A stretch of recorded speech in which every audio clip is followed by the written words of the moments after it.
Hi, നമസ്കാരം. ശ്രീ സായി സച്ചരിതം അധ്യായം 27. ഭാഗവതവും വിഷ്ണു സഹസ്രനാമവും കൊടുത്ത് പ്രത്യേകത കാണിക്കൽ. ദീക്ഷിത്തിന്റെ വിറ്റൽ ദർശനം. ഗീതാരഹസ്യം. ഗബാർദിമാർ. ഈ അധ്യായം ബാബ സ്പർശിച്ച് പരിഭൂതമാക്കിയ ഭക്തിവിഷയമായ പുസ്തകങ്ങൾ ഭക്തന്മാർക്കു പാരായണത്തിന് കൊടുക്കുന്നതും മറ്റു കാര്യങ്ങളും പ്രതിപാദിക്കുന്നു. മുഖവുര. ഒരാൾ സമുദ്രത്തിൽ മുങ്ങിയാൽ എല്ലാ തീർത്ഥങ്ങളിലും പുണ്യനദികളിലും സ്നാനം ചെയ്ത ഫലം സിദ്ധിക്കുന്നു. അതുപോലെ ഒരാൾ സദ്ഗുരുപാദങ്ങളിൽ നമസ്കരിച്ചാൽ ത്രിമൂർത്തികളെയും പരബ്രഹ്മത്തെയും നമസ്കരിച്ച ഫലം സിദ്ധിക്കുന്നു. കൽപ്പദ്രുമതുല്യവും പുണ്യപ്രദായിയും ആയ സായിനാഥന് വിജയം ആശംസിക്കുക. ഭഗവാൻ സായിനാഥ, അവിടുത്തെ കഥ കേൾക്കാൻ ഞങ്ങളിൽ ആഗ്രഹം വളർത്തിയാലും. ചാതകപ്പക്ഷി വർഷജാലം പാനം ചെയ്ത് സന്തുഷ്ടയാവും പോലെ ഈ കഥകളിൽ നിന്ന് വായനക്കാർ അമൃതധാര പാനം ചെയ്ത് സന്തുഷ്ടരാവട്ടെ. ഈ കഥ കേട്ട് വായനക്കാർക്കും അവരുടെ കുടുംബങ്ങൾക്കും സാത്വിക ഗുണം വളരട്ടെ.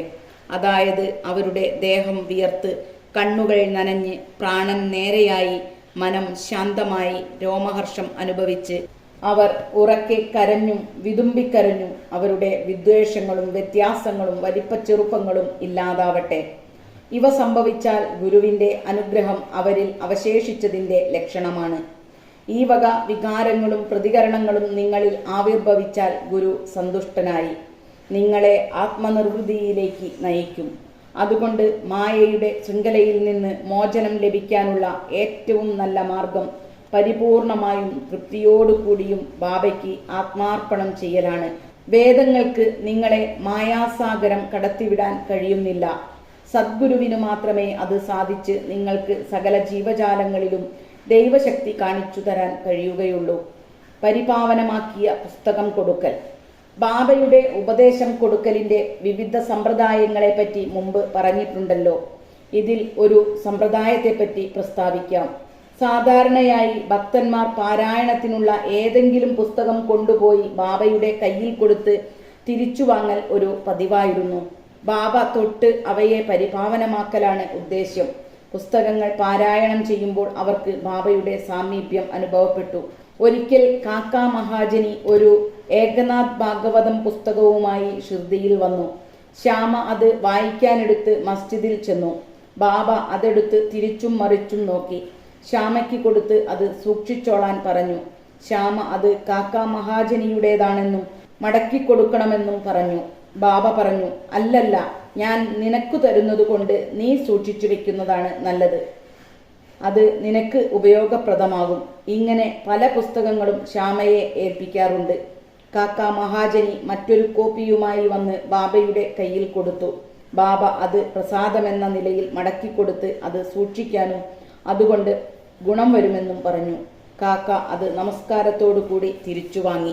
ശ്യാമയും വിഷ്ണു സഹസ്രനാമവും. ശ്യാമ ബാബയുടെ പ്രിയങ്കരനായ ഭക്തനായതിനാൽ ബാബയ്ക്കും അയാൾക്കൊരു വിഷ്ണു സഹസ്രനാമം പ്രസാദമായി കൊടുത്ത് പ്രത്യേകത കാണിക്കണമെന്നുണ്ടായിരുന്നു. ഇത് താഴെ പറയും പ്രകാരമാണ് ചെയ്തത്. ഒരിക്കൽ ഒരു രാമദാസി, ഋഷി രാമദാസിന്റെ അനുയായി, ഷിർദിയിൽ വന്നു കുറച്ചുകാലം താമസിച്ചു. അയാളുടെ ദിനചര്യ ഇപ്രകാരമാണ്. രാവിലെ എഴുന്നേറ്റ് പല്ലു തേച്ച് കുളിച്ച് കാവി വസ്ത്രം ധരിച്ച് ഭസ്മം പൂശി ഭക്തിയോടുകൂടി വിഷ്ണു സഹസ്രനാമവും ആധ്യാത്മരാമായണവും വായിക്കും. അയാൾ ഈ പുസ്തകങ്ങൾ പലവരു വായിച്ചിരുന്നു. ബാബ ശ്യാമയെ വിഷ്ണു സഹസ്രനാമം പഠിപ്പിക്കണമെന്ന് തീരുമാനിച്ചു. ഒരു ദിവസം ബാബ രാമദാസിയെ വിളിച്ച് തനിക്ക് വയറ്റിൽ വേദനയാണെന്നും സുന്നാമുക്കി കഴിക്കണമെന്നും അങ്ങാടിയിൽ പോയി വാങ്ങിക്കൊണ്ടുവരണമെന്നും പറഞ്ഞു. രാമദാസി വായന നിർത്തി അങ്ങാടിക്കു പോയി. ബാബ ഉടനെ താഴെ ഇറങ്ങി രാമദാസി വായിക്കുന്ന സ്ഥലത്ത് ചെന്ന് വിഷ്ണു സഹസ്രനാമം എടുത്ത് തൻ്റെ സ്ഥാനത്ത് വന്നിരുന്ന് ശ്യാമയോട് പറഞ്ഞു, ശ്യാമ, ഈ പുസ്തകം വളരെ അമൂല്യവും ശക്തിമത്തുമാണ്. ഞാൻ ഇത് നിനക്ക് സമ്മാനിക്കുന്നു. നീ അത് വായിക്കൂ. ഒരിക്കൽ ഞാൻ അത്യധികം വേദനയനുഭവിച്ചു. ഹൃദയം തളരാൻ തുടങ്ങി. ജീവൻ തന്നെ അപകടത്തിലായി. അങ്ങനെ അപകട സമയത്ത് ഈ പുസ്തകം നെഞ്ചത്തടുപ്പിച്ചപ്പോൾ എന്തൊരു സമാധാനമാണ് കിട്ടിയതെന്നോ. അള്ളാഹു തന്നെ ഇറങ്ങി വന്ന് രക്ഷിച്ചു എന്നു ഞാൻ കരുതി. അതുകൊണ്ട് ഇത് ഞാൻ നിനക്കു തരുന്നു. അത് സാവധാനം കുറച്ചു കുറച്ചായി വായിക്കുക. അത് നിനക്ക് ഗുണം ചെയ്യും. ശ്യാമ അത് തനിക്ക് വേണ്ടെന്നും അതിൻ്റെ ഉടമയായ രാമദാസി കോപിഷ്ഠനും ഭ്രാന്തനും പിടിവാശിക്കാരനുമായതിനാൽ ശണ്ടയ്ക്കു വരുമെന്നും താൻ നാടനായതുകൊണ്ട് ദേവനാഗരി അക്ഷരം വേണ്ട പോലെ വായിക്കാൻ കഴിയില്ലെന്നും മറുപടി പറഞ്ഞു. ശ്യാമ വിചാരിച്ചത് ബാബ തന്നെ രാമദാസിയുമായി തല്ലിക്കൊല്ലാൻ നോക്കുകയാണെന്നാണ്. ബാബ അയാളെ എങ്ങനെ കരുതുന്നു എന്നയാൾക്കറിഞ്ഞുകൂടായിരുന്നു. ബാബ ഈ വിഷ്ണു സഹസ്രമായ ഖണ്ഡാഭരണം ശ്യാമയുടെ കഴുത്തിൽ കെട്ടി പാമരനെങ്കിലും പ്രിയങ്കരനായ അയാളെ ലോകവ്യാപാരത്തിൽ നിന്ന് രക്ഷിക്കണമെന്നാണ് ഉദ്ദേശിച്ചിരുന്നത്. ഭഗവൻ നാമത്തിന്റെ ശക്തി വിസ്തൃതമാണ്. അത് എല്ലാ പാപത്തിൽ നിന്നും ദുർവിചാരങ്ങളിൽ നിന്നും നമ്മെ രക്ഷിച്ച് ജനന മരണങ്ങളെ ഇല്ലാതാക്കുന്നു. ഇതിലും എളുപ്പമായ സാധനയില്ല. അത് മനസ്സ് ശുദ്ധിയാക്കാൻ ഏറ്റവും പറ്റിയതാണ്. അതിന് ചടങ്ങും ഒരുക്കും ഒന്നും ആവശ്യമില്ല. അത് വളരെ എളുപ്പവും വളരെ ഫലപ്രദവുമാണ്. ഈ സാധന ആവശ്യപ്പെട്ടില്ലെങ്കിലും ശ്യാമ ശീലിക്കണമെന്നായിരുന്നു ബാബയുടെ ആവശ്യം. മുമ്പ് ഇതേപോലെ ഏകനാഥ് മഹാരാജ് വിഷ്ണു സഹസ്രനാമം ഒരു അയൽവാസി സാധു ബ്രാഹ്മണനെ നിർബന്ധിച്ചു വായിപ്പിച്ച് കഷ്ടപ്പാടിൽ നിന്ന് രക്ഷിച്ചതായി കേട്ടിട്ടുണ്ട്. വിഷ്ണു സഹസ്രനാമം വായിക്കലും പഠിക്കലും മനഃശുദ്ധി വരുത്താനുള്ള തുറന്ന വഴിയായതിനാലാണ് ബാബ ശ്യാമയെ നിർബന്ധിച്ചത്. രാമദാസി സുന്നാമുഖിയുമായി വേഗം മടങ്ങി വന്നു. അന്നാച്ചിൻ ചാനിക്കർ അപ്പോൾ അവിടെ ഉണ്ടായിരുന്നത് കൊണ്ട് അയാൾ നാരദന്റെ പണിയെടുത്ത് സംഭവിച്ചതെല്ലാം രാമദാസിയോട് പറഞ്ഞു.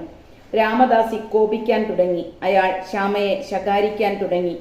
അയാളെ ശ്യാമയുടെ ആവശ്യപ്രകാരമാണ് ബാബ മരുന്നിനയച്ചതെന്നും അങ്ങനെ പുസ്തകം കരസ്ഥമാക്കിയതാണെന്നും കുറ്റപ്പെടുത്തി. ഒടുവിൽ പുസ്തകം ഉടനെ മടക്കി കിട്ടിയില്ലെങ്കിൽ അയാൾ ശ്യാമയുടെ മുന്നിൽ വെച്ച് തന്നെത്താൻ തല തല്ലി പൊളിക്കുമെന്ന് പറഞ്ഞു. ശ്യാമ പലതും പറഞ്ഞ് സമാധാനിപ്പിച്ചിട്ടും ഫലമുണ്ടായില്ല. അപ്പോൾ ബാബ ദയാപൂർവം അയാളോട് പറഞ്ഞു, ഓ രാമദാസി, നിങ്ങൾക്ക് എന്താണ് പറ്റിയത്? എന്താണ് ഇത്ര കോപിക്കുന്നത്? ശ്യാമ നമ്മുടെ കുട്ടിയല്ലേ. എന്തിനാണ് അവനെ അനാവശ്യമായി ചീത്ത പറയുന്നത്? എന്താണ് നിങ്ങളിങ്ങനെ ലഹളക്കാരനായത്? നിങ്ങൾക്ക് സൗമ്യമായും മധുരമായും സംസാരിക്കാൻ അറിഞ്ഞുകൂടെ? ഈ പുണ്യപുസ്തകങ്ങൾ നിത്യം വായിച്ചിട്ടും മനസ്സ് പരിശുദ്ധമാവാതെയും കോപം അടക്കാൻ വയ്യാതെയുമാണല്ലോ കാണുന്നത്. എന്തു തരക്കാരൻ രാമദാസിയാണ് നിങ്ങൾ? ഇതിലൊക്കെ നിങ്ങൾ നിർമ്മമനായിരിക്കണ്ടേ? ഈ പുസ്തകം ഇത്രയധികം കാക്ഷിക്കുന്നത് വിരോധാഭാസമല്ലേ? ശരിയായ രാമദാസിക്ക് മമതയില്ലാതെ എല്ലാവരോടും സമതയാണുണ്ടാവേണ്ടത്. നിങ്ങൾ ശ്യാമയോട് ഒരു പുസ്തകത്തിനു വേണ്ടി ശണ്ട കൂടുന്നു. പോയി അവിടെ ഇരിക്കൂ. പണം കൊടുത്താൽ വേണ്ടത്ര പുസ്തകം കിട്ടും, പക്ഷേ മനുഷ്യനെ കിട്ടില്ല. നല്ല പോലെ ആലോചിച്ച് ദാക്ഷിണ്യം കാണിക്കൂ. നിങ്ങളുടെ പുസ്തകം എന്തിനു മാത്രമുണ്ട്? ശ്യാമയ്ക്കത് വേണ്ടായിരുന്നു. ഞാനതെടുത്ത് അവന് കൊടുത്തതാണ്. ശ്യാമ അത് വായിച്ച് നന്നാവുമെന്നു കരുതി ഞാൻ അവന് കൊടുത്തു. ബാബയുടെ സൗമ്യവും ദയാപരവും അമൃതതുല്യവുമായ വാക്കുകൾ എത്ര മധുരമായിരുന്നുവെന്നോ. അതിൻ്റെ ഫലം വിസ്മയാവഹമായിരുന്നു. രാമദാസി സമാധാനിച്ച് അതിനു പകരം പഞ്ചരത്നി ഗീത കിട്ടിയാൽ മതി എന്ന് ശ്യാമയോട് പറഞ്ഞു. ശ്യാമ സന്തോഷിച്ചു. എന്തിന് 10 കോപ്പികൾ പകരം തരാം എന്ന് പറഞ്ഞു. ഒടുക്കം സംഗതി ഒത്തുതീർപ്പായി. ഒരു ചോദ്യം അവശേഷിക്കുന്നതിതാണ്. അയാൾക്ക് താല്പര്യമില്ലാത്ത ദേവനെ സംബന്ധിച്ച പഞ്ചരത്ന ഗീതയ്ക്ക് എന്തിനാണ് രാമദാസി ആവശ്യപ്പെട്ടത്? എന്നും പുണ്യപുസ്തകങ്ങൾ മസ്ജിദിൽ ബാബയുടെ മുന്നിലിരുന്ന് വായിക്കുന്ന അയാൾ എന്തിന് ശ്യാമയോട് ബാബയുടെ മുന്നിൽ വെച്ച് കോപിച്ചു? നമുക്ക് ആരെയാണ് കുറ്റം പറയേണ്ടത് എന്നറിയില്ല. കുറ്റം ആർ തമ്മിൽ പങ്കുവെക്കണമെന്നും അറിയില്ല. ഒന്നു മാത്രം പറയാം, ഈ സംഭവം ഇങ്ങനെ നടന്നില്ലെങ്കിൽ വിഷ്ണു സഹസ്രനാമം പഠിക്കുന്നതിൻ്റെ മഹാത്മ്യം ശ്യാമയ്ക്ക് മനസ്സിലാവുമായിരുന്നില്ല. പിന്നീട് ശ്യാമ സഹസ്രനാമം മുഴുവൻ പഠിച്ച് അർത്ഥം മനസ്സിലാക്കി. പൂനെ എഞ്ചിനീയറിംഗ് കോളേജിലെ പ്രൊഫസറും ശ്രീമാൻ ബ്രൂട്ടിയയുടെ ജാമാതാവുമായ പ്രൊഫസർ നാർക്കെ എംഎക്ക് വിവരിച്ചു കൊടുക്കാൻ പോലും പ്രാപ്തനായി. വിറ്റൽ ദർശനം. ഒരിക്കൽ കാക്കാ സാഹേബ് ദീക്ഷിത് കാലത്ത് കുളി കഴിഞ്ഞ് അയാളുടെ വാടയിൽ ധ്യാനിച്ചിരിക്കുമ്പോൾ വിറ്റൽ ദർശനം സിദ്ധിച്ചു. പിന്നീട് ബാബയുടെ അടുക്കൽ പോയപ്പോൾ ബാബ ചോദിച്ചു, വിറ്റൽ പട്ടേൽ വന്നില്ലേ? നിങ്ങൾ കണ്ടിട്ടില്ലേ? അദ്ദേഹം പിടിച്ചാൽ കിട്ടാത്ത ആളാണ്. മുറുക്കെ പിടിച്ചില്ലെങ്കിൽ വഴുതി രക്ഷപ്പെടും. ഉച്ചയ്ക്ക് ഒരു വഴിക്കച്ചവടക്കാരൻ 20-25 പന്തർപൂർ വിറ്റലിന്റെ ചിത്രങ്ങളുമായി വന്നു. അത് ധ്യാനത്തിൽ കണ്ട പോലെ തന്നെയായിരുന്നു. ബാബയുടെ വാക്കുകൾ ഓർമ്മ വന്ന് അതിൽ നിന്ന് ഒരു പടം വാങ്ങി പൂജാമുറിയിൽ ആരാധനയ്ക്കായി വെച്ചു. ഗീതാരഹസ്യം. ബാബയ്ക്ക് ബ്രഹ്മവിദ്യ പഠിക്കുന്നവരെ ഇഷ്ടമായിരുന്നു. അവരെ പ്രോത്സാഹിപ്പിക്കുകയും ചെയ്യും. ഉദാഹരണത്തിന് ഒരിക്കൽ ബാപ്പു സാഹേബ് ജോഗിന് ഒരു പാഴ്സൽ കിട്ടി. അതിൽ ലോകമാന്യ തിലകിന്റെ ഗീതാരഹസ്യമായിരുന്നു. അത് കക്ഷത്തു വെച്ച് അയാൾ മസ്ജിദിൽ വന്ന് ബാബയെ നമസ്കരിച്ചപ്പോൾ പുസ്തകം ബാബയുടെ കാൽക്കൽ വീണു. ബാബ അതെന്താണെന്ന് അന്വേഷിച്ചു. അത് തുറന്നു നോക്കി. ഒരു ഉറുപ്പിക മീതെ വെച്ച് ജോഗിന് കൊടുത്ത് ബാബ ഇപ്രകാരം പറഞ്ഞു: ഇത് മുഴുവൻ വായിക്കുക, നിനക്ക് നേട്ടമുണ്ടാവും. ഗബർദി ദമ്പതികൾ. ഗബർദി ദമ്പതികളെ പറ്റി പറഞ്ഞ് ഈ അധ്യായം അവസാനിപ്പിക്കാം. ഒരിക്കൽ ദാദാ സാഹേബ് ഗബർദി കുടുംബസമേതം ഷിർദിയിൽ വന്ന് കുറച്ചു മാസം താമസിച്ചു. ദാദാ സാഹേബ് സാധാരണക്കാരനായിരുന്നില്ല. അയാൾ പണക്കാരനും പ്രശസ്തനുമായ അമരാവതിയിലെ ബിറാർ വക്കീലും ഡൽഹി കൗൺസിൽ ഓഫ് സ്റ്റേറ്റ്സിലെ മെമ്പറുമായിരുന്നു. പല ഭക്തന്മാരും ബാബയോട് വർത്തമാനം പറഞ്ഞും വാദിച്ചും കൊണ്ടിരിക്കുമെങ്കിലും 3 പേർ, അതായത് ഗബർദി, നൂൽക്കാർ, ബ്രൂട്ടി മാത്രം സദാ നിശബ്ദരായിരിക്കും. അവർ വിനീതരും സൽസ്വഭാവികളുമായിരുന്നു. ദാദാ സാഹേബിന് വിദ്യാരണ്യന്റെ പഞ്ചദശി വ്യാഖ്യാനിച്ച് പറയാൻ കൂടി കഴിഞ്ഞിരുന്നെങ്കിലും മസ്ജിദിൽ ബാബയുടെ സാന്നിധ്യത്തിൽ ഒന്നും മിണ്ടാതിരിക്കലാണ് പതിവ്. ഏത് പണ്ഡിതനും ബ്രഹ്മജ്ഞാനിയുടെ മുന്നിൽ ഒന്നും അല്ലല്ലോ, പാണ്ഡിത്യം പ്രകാശിക്കില്ല.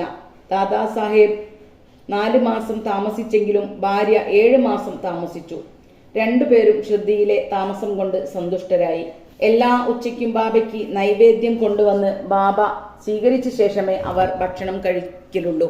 അവരുടെ ഭക്തിയുടെ സ്ഥിരത കണ്ട് ബാബയ്ക്ക് അത് മറ്റുള്ളവർക്ക് മനസ്സിലാക്കി കൊടുക്കണമെന്ന് തോന്നി. ഒരു ഉച്ചയ്ക്ക് അവർ സൻസ, ഗോതമ്പ് പായസം, പൂരി, ചോറ്, സൂപ്പ്, പായസം മുതലായത് മസ്ജിദിലേക്ക് കൊണ്ടുവന്നു.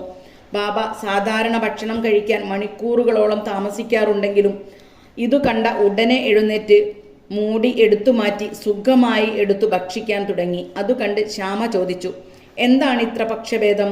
മറ്റുള്ളവർ കൊണ്ടുവരുന്ന ഭക്ഷണം വലിച്ചെറിഞ്ഞ് അതിൽ നോക്കുക പോലും ചെയ്യില്ല. പക്ഷെ ഇത് അടുത്തേക്ക് വലിച്ചു വെച്ച് നല്ല പോലെ കഴിക്കുന്നു. എന്താണ്, ഈ അമ്മയുടെ ഭക്ഷണം ഇത്ര മധുരമുള്ളതാണോ? ഞങ്ങൾക്കിത് മനസ്സിലാവുന്നില്ല. ബാബ അപ്പോൾ ഇങ്ങനെ വിവരിച്ചു: ഈ ഭക്ഷണം യഥാർത്ഥത്തിൽ അസാധാരണമാണ്. മുൻ ജന്മത്തിൽ ഈ സ്ത്രീ ഒരു കച്ചവടക്കാരന്റെ ധാരാളം പാൽ നൽകുന്ന തടിച്ച ഒരു പശുവായിരുന്നു. പിന്നെ അതിനെ കാണാതായി. അത് ഒരു തോട്ടക്കാരന്റെ കുടുംബത്തിലും ക്ഷത്രിയ കുടുംബത്തിലും ജനിച്ചു. ഒരു കച്ചവടക്കാരനെ കല്യാണം കഴിച്ചു. പിന്നീട് ഒരു ബ്രാഹ്മണ കുടുംബത്തിൽ അവൾ ജനിച്ചു. ഞാൻ വളരെ കാലത്തിനു ശേഷം അവളെ കാണുകയാണ്. അവളുടെ പാത്രത്തിൽ നിന്ന് കുറച്ച് മധുരമായ ഭക്ഷണമെങ്കിലും ഞാൻ കഴിക്കട്ടെ. ബാബ നല്ല പോലെ കഴിച്ച് തൃപ്തി വന്നെന്ന് കാണിക്കാൻ ഒന്നു തേട്ടി കൈയും വായും കഴുകി സ്വസ്ഥാനത്ത് വന്നിരിക്കുകയും ചെയ്തു. അവർ ബാബയെ നമസ്കരിച്ച് ബാബയുടെ കാൽ തലോടിക്കൊടുത്തു. ബാബ അവരോട് സംസാരിച്ച് അവരുടെ കൈ അങ്ങോട്ട് തലോടിക്കൊടുത്തു. ഈ അന്യോന്യ പരിചരണം കണ്ട് ശ്യാമ തമാശയായി പറഞ്ഞു: ഇത് നന്നായിരിക്കുന്നു. ഭഗവാനും ഭക്തനും അന്യോന്യം പരിചരിക്കുന്നത് നല്ലൊരു കാഴ്ച തന്നെയാണ്. അവരുടെ വിനയവും ഭക്തിയും കണ്ട് ബാബ അവരോട് മെല്ലെ ഹൃദ്യമായ സ്വരത്തിൽ രാജാരാമ രാജാരാമ എന്ന് എപ്പോഴും എല്ലായ്പ്പോഴും ജപിക്കാൻ പറഞ്ഞു. നീ അങ്ങനെ ചെയ്താൽ നിന്റെ ജീവിതോദ്ദേശ്യം സഫലമാകും, മനഃശാന്തി ലഭിക്കും, നിനക്ക് നല്ലത് വരും എന്ന് ബാബ വീണ്ടും അവരോട് പറഞ്ഞു. ആധ്യാത്മിക കാര്യങ്ങളിൽ പരിചയമില്ലാത്തവർക്ക് ഇത് നിസ്സാരമായി തോന്നും. പക്ഷേ കാര്യം അങ്ങനെയല്ല. അതിന് സാങ്കേതികമായി ശക്തിപാതം എന്ന് പറയാം. അതായത് ഗുരു ശിഷ്യന് തപശക്തി പ്രദാനം ചെയ്യൽ. ബാബയുടെ വാക്കുകൾ എത്രമാത്രം ശക്തിമത്തും ഫലവത്തുമാണ്. നിമിഷം കൊണ്ട് അവ അവരുടെ ഹൃദയത്തിൽ കൊണ്ട് സ്ഥിരപ്രതിഷ്ഠയായി. ഈ കഥ ഗുരു ശിഷ്യന്മാരുടെ ബന്ധം എപ്രകാരമാണ് വേണ്ടതെന്ന് തെളിയിക്കുന്നതാണ്. ഇരുവരും അന്യോന്യം ഒരേപോലെ സ്നേഹിക്കുകയും പരിചരിക്കുകയും വേണം. അവർ തമ്മിൽ ഭേദമില്ല. ഇരുവരും ഒന്നാണ്. ഒന്നിന് മറ്റൊന്നില്ലാതെ നിലനിൽപ്പില്ല. ശിഷ്യൻ ഗുരുപാദത്തിൽ നമസ്കരിക്കുന്നു എന്നത് പുറമേ കാണുന്നത് മാത്രമാണ്. ആന്തരികമായും സത്യത്തിലും അവർ ഒന്നാണ്. അവർ തമ്മിൽ ഭേദം ഉള്ളതായി കാണുന്നവർ അപക്വമതികളും അപൂർണരുമാണ്. ശ്രീ സായിയെ നമിക്കുവിൻ. ലോകശാന്തി ഭവിക്കട്ടെ.